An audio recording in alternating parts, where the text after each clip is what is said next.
Para este martes de la 26ª semana del tiempo ordinario, la Iglesia nos invita a meditar en el texto de Lucas 9, 51 al 56. El día de hoy, 29 de septiembre, la Iglesia también recuerda a los arcángeles Miguel, Gabriel y Rafael. Nosotros afirmamos en el credo que el único Dios verdadero es creador de todo lo que existe, del cielo y de la tierra, de todo lo visible y lo invisible. Detrás de esta afirmación está la antigua creencia de que todo el universo está lleno de creación de Dios, de realidades visibles y realidades invisibles. Y esto con el fin de indicar lo proficuo que es Dios. Esa afirmación reconoce que hay realidades invisibles que nosotros desconocemos. Y entre estas realidades invisibles se ubican los ángeles. Ángel es una palabra que viene del griego ángelos, que significa mensajero. Por tanto, un ángel simplemente significa un mensajero de Dios. Y arcángel viene de dos palabras griegas, ángelos, que ya dijimos que es mensajero, y arjo, que significa jefe o gobernante. Por tanto, el arcángel significa algo así como el jefe de ángeles. El Evangelio de Lucas menciona al arcángel Gabriel. Él es quien comunica el mensaje de Dios a Zacarías, anunciándole que le nacerá un hijo, que será Juan el Bautista, y a María, para anunciarle el nacimiento de Jesús. Miguel es mencionado en el libro del Apocalipsis, como aquel enviado de Dios que lucha contra las fuerzas del mal. Aparece 3 veces mencionado en el libro de Daniel como protector del pueblo de Israel. Y Rafael, que aparece en el libro de Tobías, es aquel que acompaña al pueblo en su caminar. Lo cierto es que en este día la Iglesia busca honrar a Dios al honrar a sus ángeles. Volvamos ahora a la lectura continuada del Evangelio de Lucas. Les leo el texto citado. Cuando se iba cumpliendo el tiempo de ser llevado al cielo, Jesús tomó la decisión de ir a Jerusalén y envió mensajeros por delante. De camino, entraron en una aldea de Samaria para prepararle alojamiento, pero no lo recibieron porque se dirigía a Jerusalén. Al ver esto, Santiago y Juan, discípulos suyos, le preguntaron: Señor, ¿quieres que mandemos bajar fuego del cielo que acabe con ellos? Él se volvió y les regañó, y se marcharon a otra aldea. El contexto de este relato es el siguiente. Hemos visto que los discípulos han afirmado que Jesús es el Mesías esperado, pero quedaron confundidos respecto al cómo Jesús logrará la liberación de Israel, pues Jesús les ha anunciado ya 2 veces que lo matarán. A partir de ese momento se inicia la segunda parte del Evangelio de Lucas, y en el relato de hoy, Lucas nos anuncia el inicio de su viaje a Jerusalén. Dice el texto que cuando se iba cumpliendo el tiempo de ser llevado al cielo, Jesús tomó la decisión de ir a Jerusalén. Este verso inicial nos dice 2 cosas.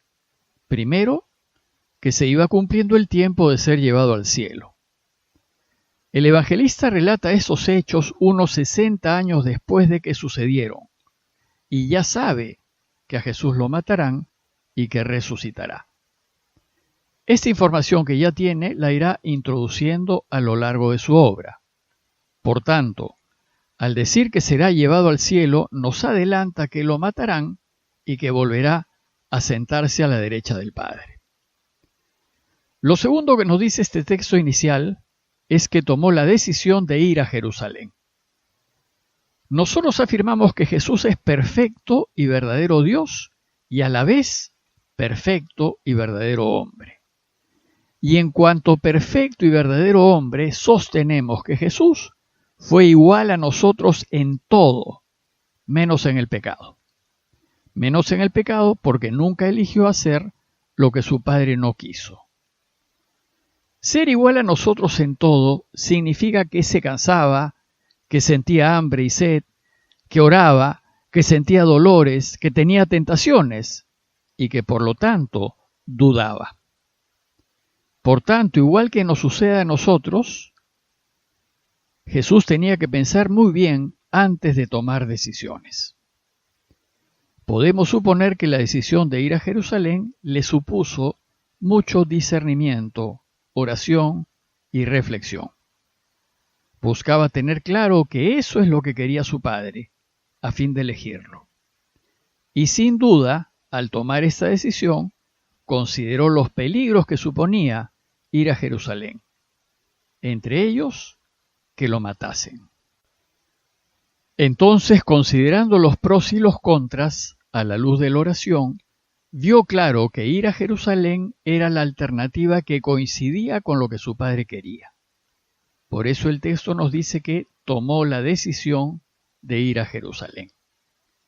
Asimismo nosotros, cada vez que vayamos a tomar una decisión, en especial si es importante, si queremos acertar, es necesario que lo consultemos con Dios en la oración. Y luego de un proceso de discernimiento espiritual, inclinarnos por la alternativa que consideramos que coincide con la voluntad de Dios. Una vez tomada la decisión, dice el texto que envió mensajeros por delante. Aquí los discípulos que se le adelantaron actuaron de ángeles, pues como vimos, ángel significa mensajero. Parece que la función de los mensajeros era ir por delante para prepararles un lugar. Pues dice Lucas que de camino entraron en una aldea de Samaria para prepararle alojamiento. Lo extraño es que Jesús decidió ir a Jerusalén atravesando Samaria. Una breve nota acerca de los samaritanos. Unos 800 años antes de Jesús, Samaria era territorio de Israel y era parte de Israel. Pero todo el norte, incluyendo Samaria, fue invadido por los asirios, y todos los judíos que pudieron huyeron del norte y se refugiaron en Judea, en el sur. Para consolidar sus dominios, los asirios trajeron gente de otros pueblos y los asentaron en Samaria y en todo el norte. Y la mezcla de esta gente extranjera con los judíos que se quedaron dio lugar a la aparición de los samaritanos. Para los judíos, los samaritanos pues son un híbrido de judíos y extranjeros, y la religión samaritana que nació de esta mezcla era también considerada un híbrido. Y por eso los judíos los despreciaban. De ahí surgió una fuerte hostilidad entre ambos pueblos. En el siglo III a.C., con la guerra de los macabeos, los judíos recuperaron el norte, lo que es Galilea, y lo recolonizaron con judíos venidos del sur. De estos colonos que se asentaron en Galilea, desciende la familia de Jesús. Por tanto, en tiempos de Jesús el territorio estaba dividido en tres partes. El norte, es decir, Galilea, en donde está el lago, era judía. El centro era samaritano, y el sur, es decir, Judea, en donde está Jerusalén, era también judía. Luego, si los judíos del norte querían ir a Jerusalén, que estaba en Judea, tenían tres posibilidades. La primera, bordear Samaria e ir por la costa del Mediterráneo. El problema es que esta opción significaba encontrarse con muchos soldados romanos, pues era región llana y servía de paso para las legiones romanas entre Egipto y Siria.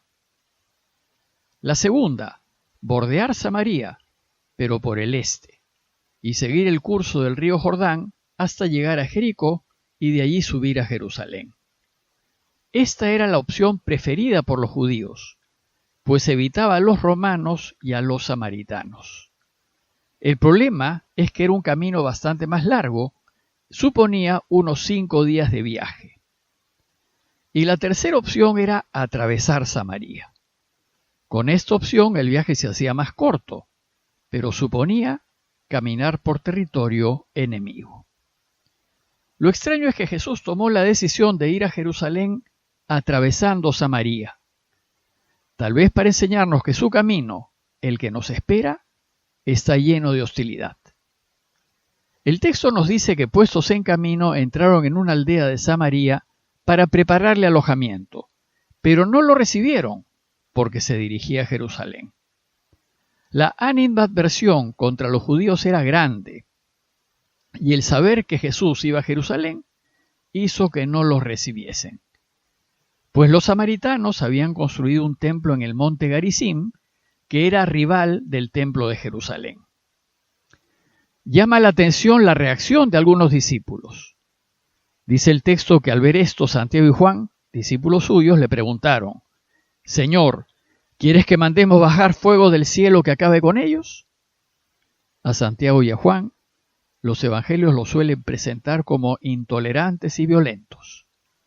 Su intolerancia refleja el comportamiento de algunos cristianos de hoy que se oponen con violencia a lo que consideran una afrenta y pretenden imponer sus convicciones a la fuerza.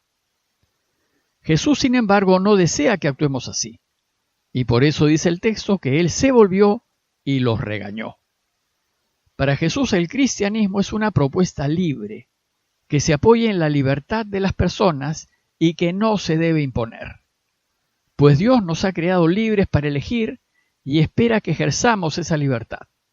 Dios nunca nos impone que hagamos lo que Él quiere. Por tanto, si no nos reciben, lo que hay que hacer es, como hicieron Jesús y los suyos, marcharse a otra aldea. A manera de conclusión, los invito a dos consideraciones. Primero, reflexionar en la manera como nosotros tomamos decisiones.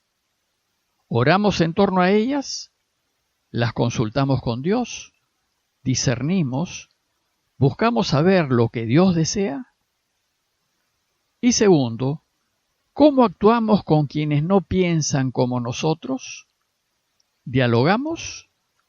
¿Imponemos nuestras convicciones o respetamos las convicciones de los otros? Pidámosle a Dios que ayude a tantas familias que siguen sufriendo a causa de esta pandemia y consideremos qué podemos hacer para ayudarlas. Parroquia de Fátima, Miraflores, Lima.